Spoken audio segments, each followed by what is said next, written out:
உடலே ஒரு கடிகாரம், உடல் மேல் கொள்ளுங்கள் அதிகாரம். அதுவே உடலுக்கு உபகாரம், நோயின்றி காக்கும் பரிகாரம். உடலே ஒரு கடிகாரம், உடல் மேல் கொள்ளுங்கள் அதிகாரம். அதுவே உடலுக்கு உபகாரம், நோயின்றி காக்கும் பரிகாரம். பகல் 3 முதல் முற்பகல் 5 வரை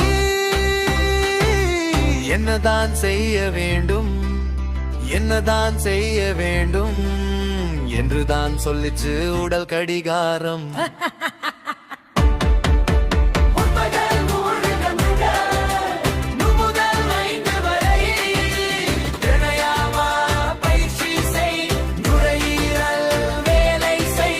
என்றுதான் சொல்லிச்சு உடல் கடிகாரம்.